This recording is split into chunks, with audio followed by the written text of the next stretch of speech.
I'm going to start that one with that.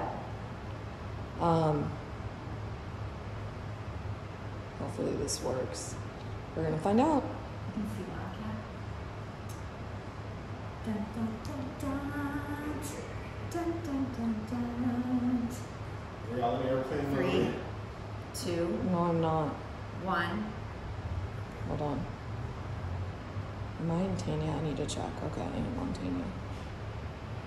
You can have Michael watch the YouTube to get educated on how to hook all this stuff up. I watch your YouTube. No, on the equipment. No, we've watched it. It's just a matter of testing everything. See if I can't be the director of marketing and not know what the heck's going on. They should have. We're live. Oh, we're live. Okay. Hi. Okay. That was fast. Okay, can everybody hear us? That's the big question. Can someone please let us know? Can someone give us a thumbs up? Y'all sound great. We're testing out new equipment. This is a process. You know, We're open to feedback. if you can hear us, can you just kind of drop some emoji that I can see, Can you please? give us a thumbs up?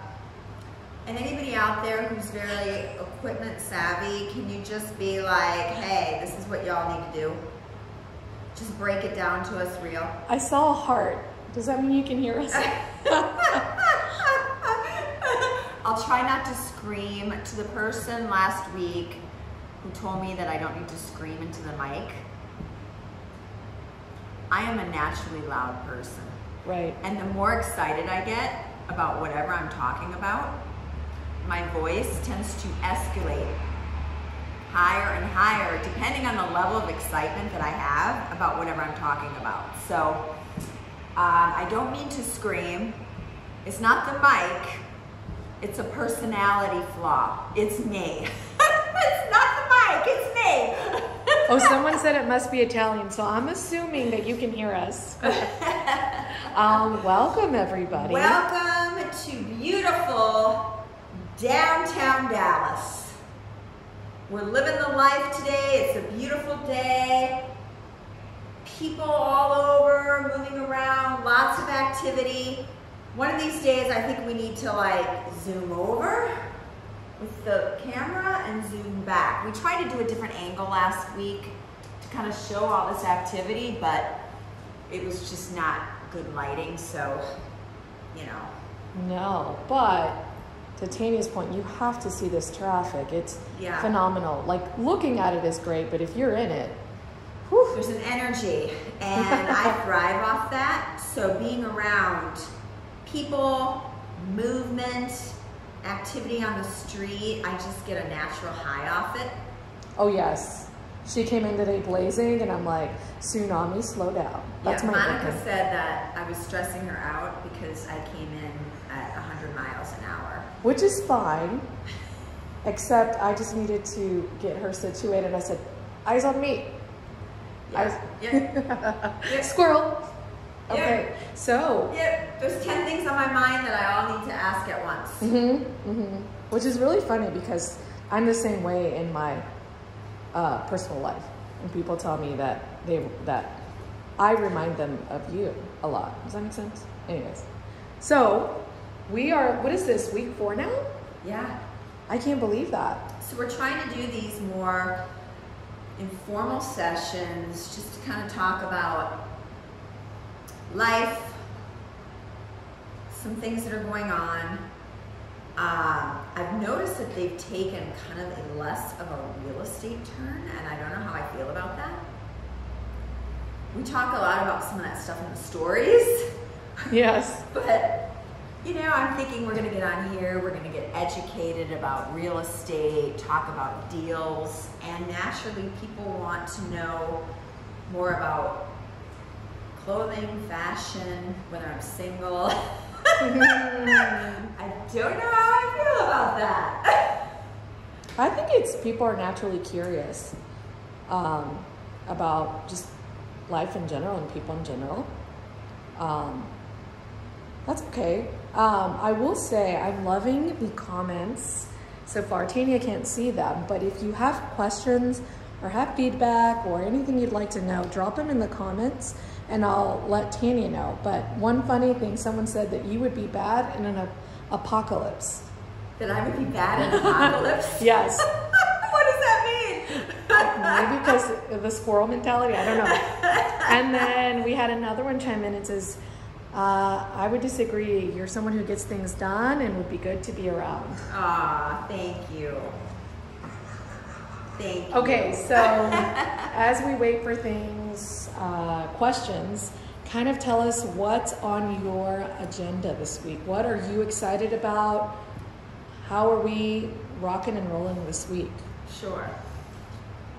Well, this week on the agenda, you know, we're kind of at a weird time of the year because there's, what, 70 some days left in the year.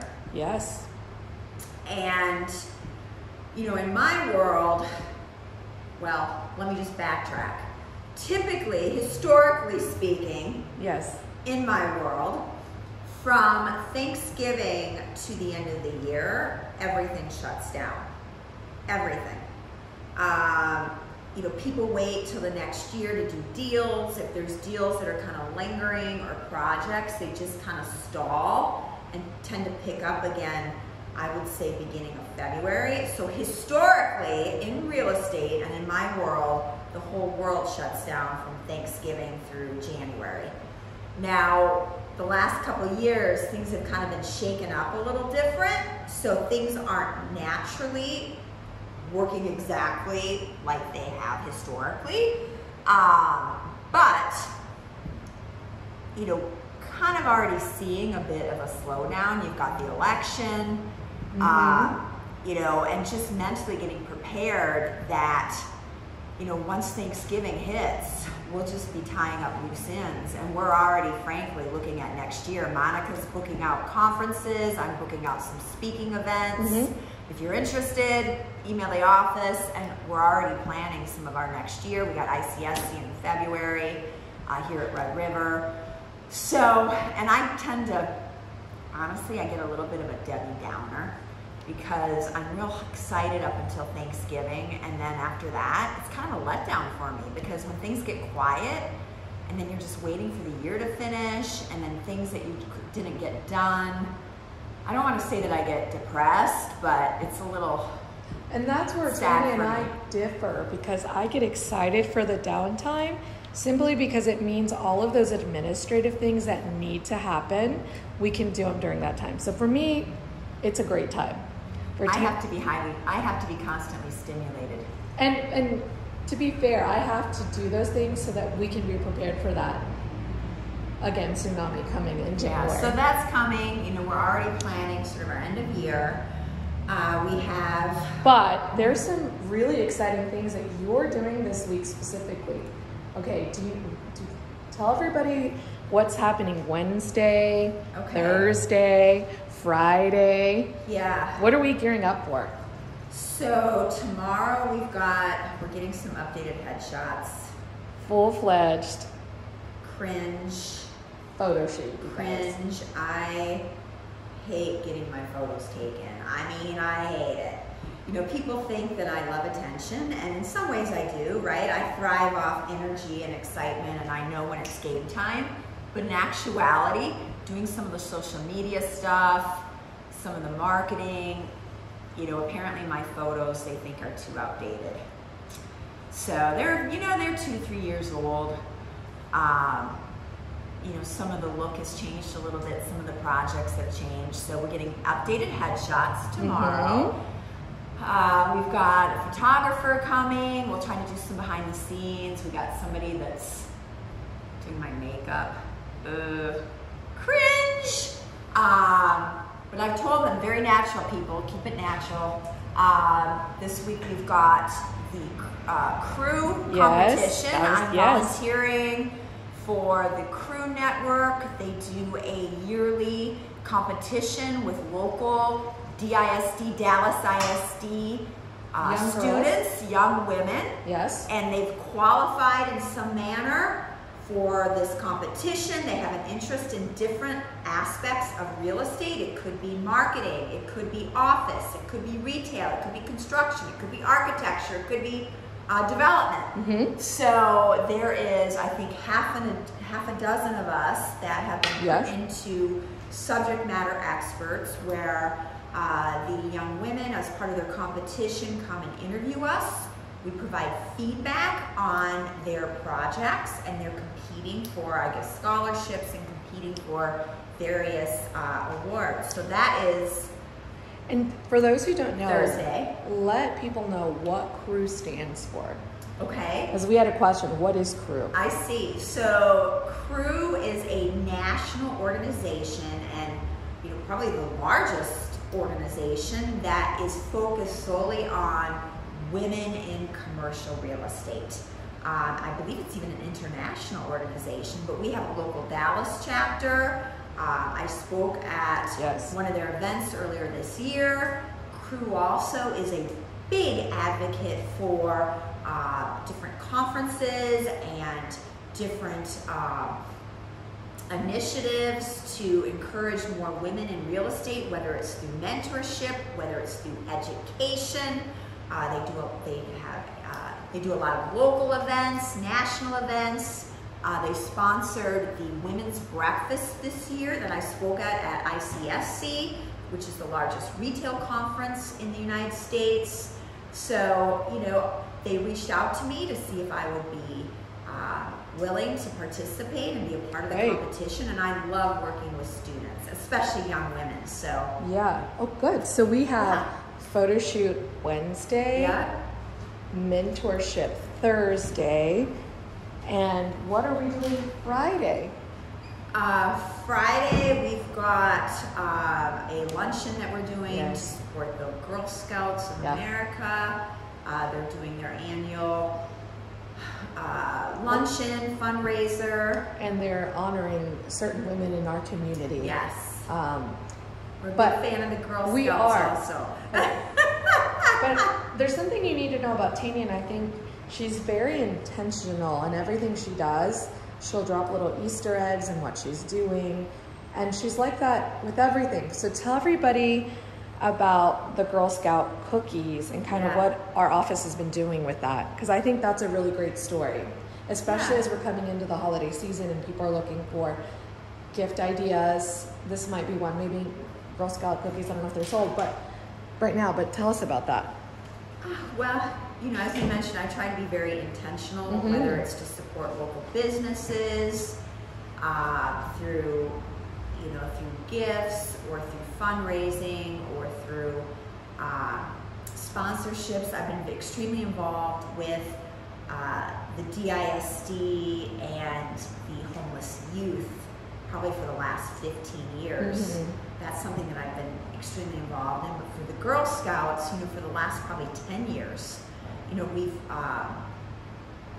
supported various local troops and bought lots of cookies, put little care packages together, and sent them out to some of our favorite women just to encourage them to support other young girls, either in business or entrepreneurship, or in our case, real estate. So any way that we can encourage that, we certainly try to. So all on brand and theme. Yeah. Okay. And which one is going to be your most favorite? I think your photo shoot. Maybe it's going to be my most favorite. What do you think? I've been dreading that for 2 weeks. Well, if I'm speaking outfits, people, I feel like expectations. I have no clue what I'm going to wear. I'll figure that out probably tomorrow morning.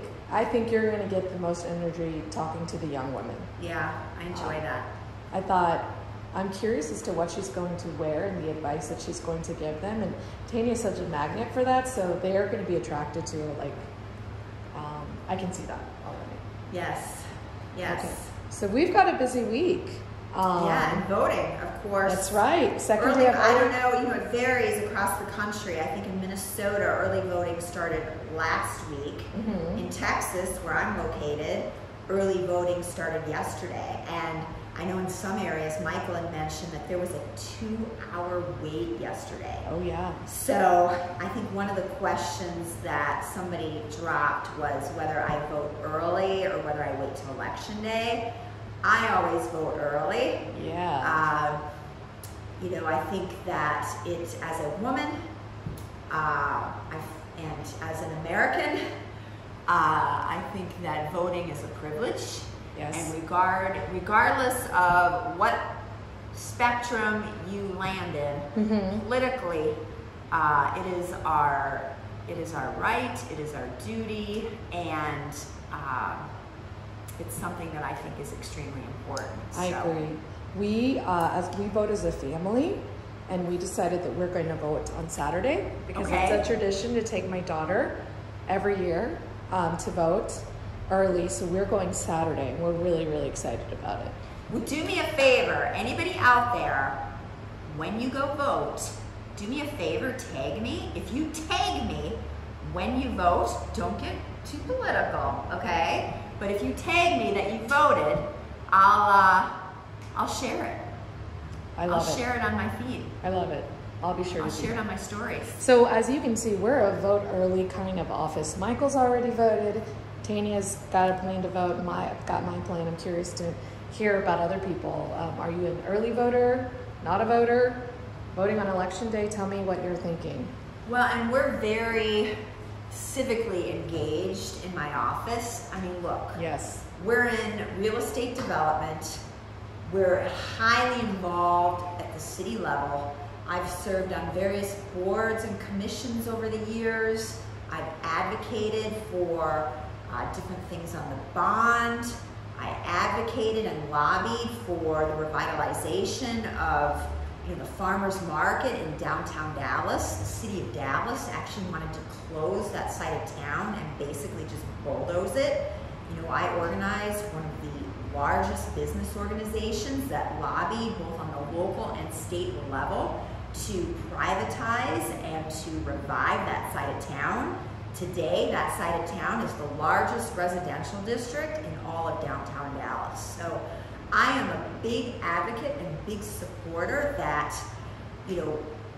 decisions, leadership, quality of life, public safety, the things that are the most important to our day-to-day life start at the local level. And from a real estate perspective, my projects, those buildings, occupying them, getting them filled, permitting, going through the city to get the appropriate approvals for construction, economic development, encouraging companies and businesses to relocate to our city, safety, having a city and having a police system and programs in place that keeps our residents and our staff and our employees safe, coming and going and walking around our downtown.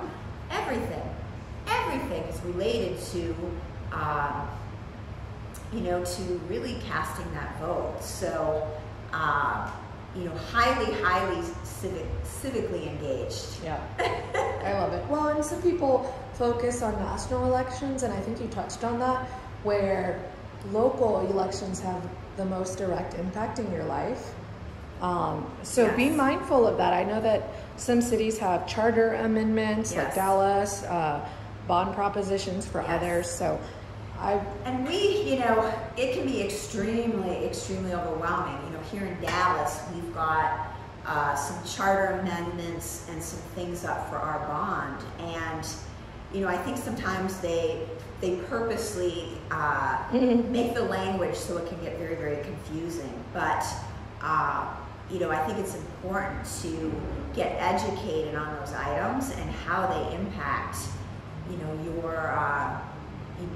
your not only your life, but your business. So many people are so disconnected and unfamiliar of how it relates. I know we've got something on, not to get in the weeds, folks, but we've got something on our charter, this round that could directly impact the decision-making ability of our city management, of our city leadership, and frankly, could negatively impact even anybody wanting the job.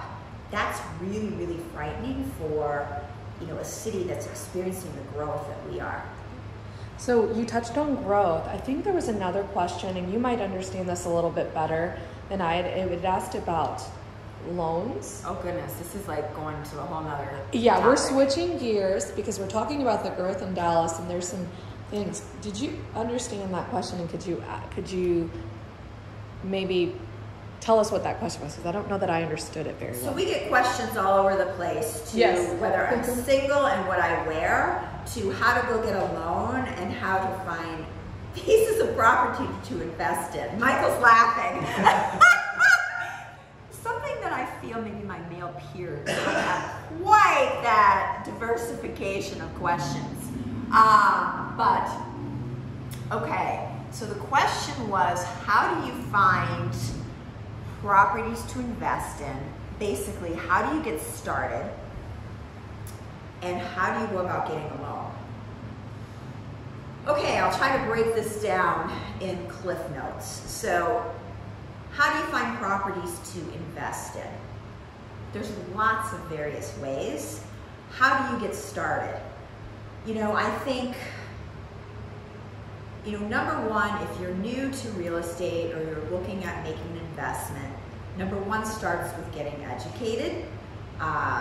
You know, I cracked a joke last week on Twitter because I went to a coffee shop. And I saw that. Yeah, there was a young man that was there, and he was in some pretty fancy loafers and drinking his coffee and reading a book on how to be a landlord.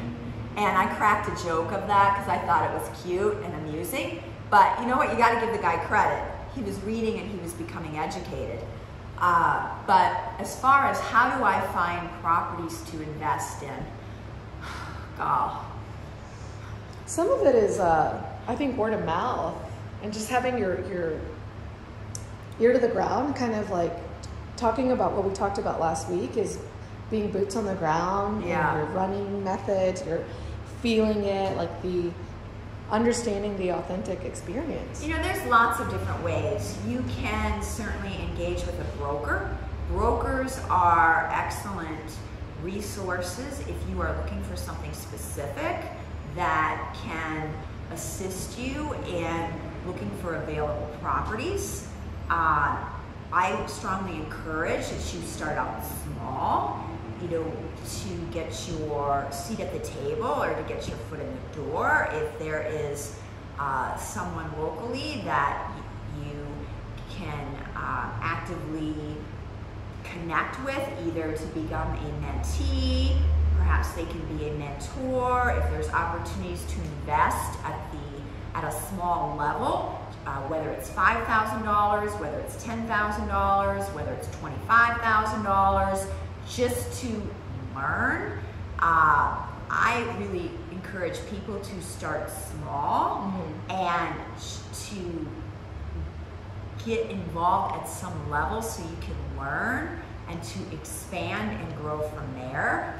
I would say myself personally, my best deals have been deals that, you know, that I either strategically targeted, assembled,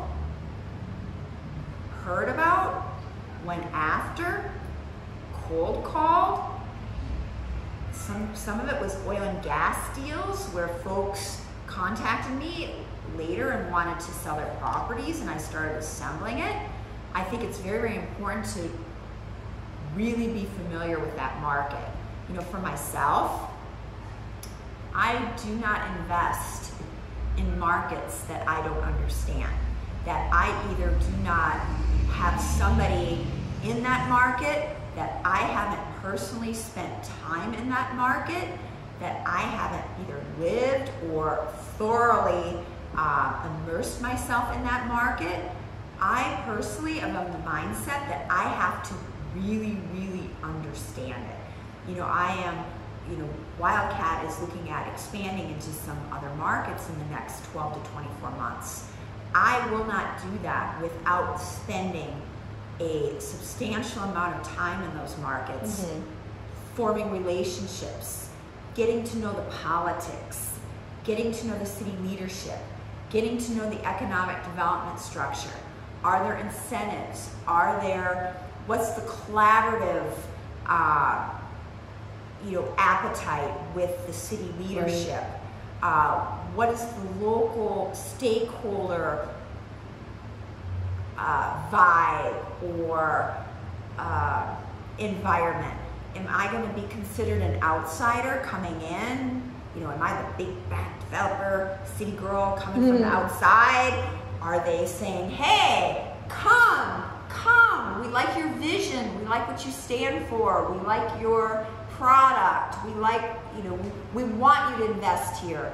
What is that appetite?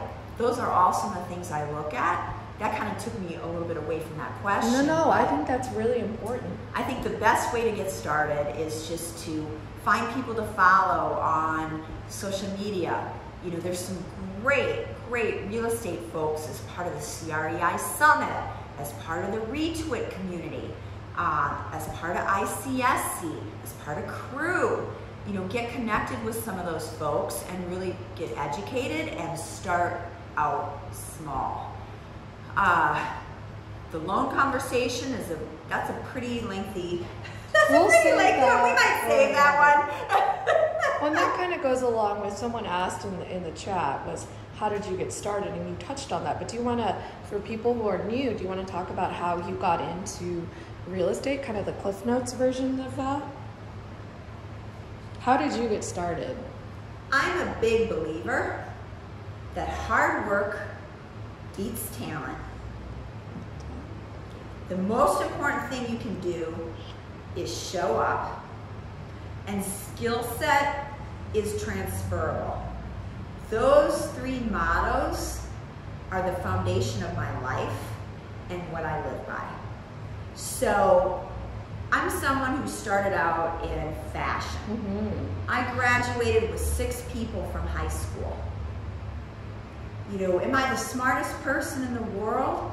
Look, this ain't rocket science, but what I can tell you is when I'm on a deal and when there's something that I'm going after,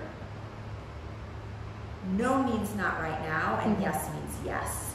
And I am like a dog on a bone. Relentless. I am relentless. So, also, I'm highly motivated by fear. I love a little fear, and I believe fear has what really pushed me to get outside my comfort zone and push me a little further, a little further, a little further, a little further. That has helped me build a lot of resilience and higher tolerance to what my risk capacity and tolerance is. So how did I get started? I started out in fashion, worked in New York City, worked for various Fortune 500 retailers in different capacities. That's what I went to school for. Was living in New York City. Yeah. Felt like I wanted to go out on my own. Had the opportunity to move to Texas. Started out in the oil and gas business, completely different from fashion, but a lot of the skill set was the same. I was highly detail orientated. Good at building relationships, because everything is relationship based. Excellent follow through. Knew that I could get things done faster than anybody else. Worked 7 days a week and transferred or kind of transitioned over to oil and gas. And then later the natural transition was real estate, because learning title, working with various royalty and mineral owners, often they owned their real estate, and the next question was, hey, would you be interested in buying my property? So I started buying property. And, you know, a lot of what I've learned is really truthfully based off of real world experience, right. and pushing myself to get involved, get educated, get connected. I'm used to being in environments that maybe I'm the only one, whether it's being female, whether it's being on the young side, whether it's being from somewhere out, excuse me, y'all, somewhere from other part of the country. I love it. I like when you tell that story. I try to give the Cliff Notes version because it gets a little long, but. And we can break that down more later Yeah. if you're interested in hearing it. And, you know, I've known Tanya for over 10 years, and every time she tells that story, I hear something a little differently. So I'm always learning about her Just too. do it. I mean, one thing I say, just do it. Do it. What's the worst that can happen, right? What's the worst that can happen? It doesn't work out. You don't get the deal. You know, life makes things more complicated. Marriage, children, expenses. I get it. You know, life gets more and more complicated, but, you know, and fear holds us back. You know, my recommendation, if you are considering, you know, starting a business, going out on your own, dipping your toes into something new, do it. Just do it. Like Nike. What's the worst that can happen, honestly? I mean, look, not everything works. I've been involved with things that aren't successful. Shit, I'm in a building that I've freaking owned for 4 years. That wasn't on my bingo card. No. But it evolved into something greater. Yeah. Okay, last round. Does anybody have any questions before we close out? I'll give everyone a couple seconds here. I feel like I wasn't on my A game today, Monica. Are you kidding? I thought you did fantastic. It's hard to always bring the energy, guys. Well, it doesn't help when she comes in and I'm like, just listen to me for a second. So I'll take that one. That was on me. I think that's the hard part, is just you can have the whole freaking sky is falling, and then you gotta walk into a meeting or a conference call or an important conversation and just tune it all out and be on your A game, and it just gets exhausting. I will say though, in the craziness, it somehow always works out, and it ended up being better than what you thought it was going to be. Yeah, and sometimes recognizing, hey, if I'm not on my A game right now, I'm just going to have to table this conversation. You know, it helps to go out on a long run, or sometimes I need a few days just to process and to work through things. You know, recognizing if I'm not ready to make that decision, I have to let myself work through the process to come up with the right, good decision. And, you know, to your credit, I think you, and I'm tuning our own horns, I think you built such a great team where, you know, that may not be something your strong suit or something that you don't want to deal with, so there's someone there. Yeah. Like today, I mean, we just all kind of jumped in and figured out how to get some things done in the office. Yeah. And, you know, Michael was running to get some parts for our podcast and running all over town to get some things we need for the photo shoot, and we're figuring out, so it works. And I think when you have that good team around you, it really helps. Okay, so we do have one more question. I can keep talking, but one of the questions is your outlook for CRE still positive? Absolutely. I love 1,000%. Now, I'm fortunate because I'm in the great state of Texas. And, you know, Texas is experiencing a lot of growth. We've got a brand new $3 billion convention center. We've got finance groups from all over the world wanting to relocate here. We have an easy international airport, #1 in hospitality. You know, Florida, Texas, the Sun Belt, we're all very, very fortunate. I will say it's hard to get deals done, and the volatility of both the political environment, but also of the interest rates. I mean, 2-3 weeks ago when interest rates came down, literally almost overnight, there was activity. Well, the interest rates came down only for the Treasury and other things to go up. Well, that, sort of defeats the purpose, kind of puts a little crimp into things. Mm-hmm. So, the volatility right now is extremely frustrating, and it can feel a bit like a whack-a-mole, because you can have a week where you're just think you've got things close to the finish line, and then a week later you get the phone call that, working through all the economics, it just doesn't pencil right now. Right. So, to answer your question, yes, if you've got a good location. Yeah. And we have a great one. Yeah, if you've got a good location in a good market, it's still a good location. We had a space come up available, and we had so many phone calls on that space, but it's because it was in an excellent location. Now, what I will say is maybe in the past, it was a time where,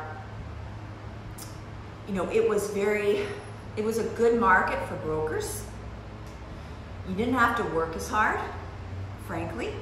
Sites that were maybe subpar sites still leased because people wanted to be here. That isn't today.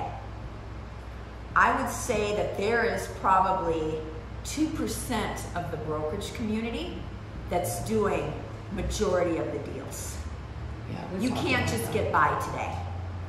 No. So that's an incredible opportunity for brokers and for especially young people that are hungry. Yeah. There is no better time to get out there and make shit happen, because if you've got hustle, there is opportunity. But on the flip side, deals aren't just going to happen, and it's got to be good locations. Some hard locations won't work. No. And look, it's expensive. I mean, when you're hanging on to stuff and you've got subpar locations or locations that are maybe just okay, it's very, very expensive. And, it's survival of the fittest. I mean, pre-pandemic, there was a lot of need, right? There was a lot of local people downtown Dallas. Yep. You flash forward, they're all gone. A lot of those brokers that did a lot of deals downtown, they are all gone. You've got, one or two that are doing the majority of the deals. So, survival of the fittest. Yeah. So if you're hungry, come. There's opportunity. Okay. Parting words. What do you have for us today? Well, get out. Let's make it happen. Little not on my A game today, but you know what? That's this business. It's highs and it's lows. So what I would encourage you, all the people who sent us all these fabulous questions on, some of the other topics, we're going to cover some of that in our stories. Yeah. If there's some things that you'd like us to dive into deeper, I think some of these videos maybe need to be a little shorter. Maybe we can wrap it up and get a little bit more specific. Michael and all his background noise over there. I know. Drop us some comments, drop us a message, look for some of the other stuff in stories, and most importantly, have a great week. Hear, hear. See y'all. Bye, everyone. Bye. Be great. Make it happen.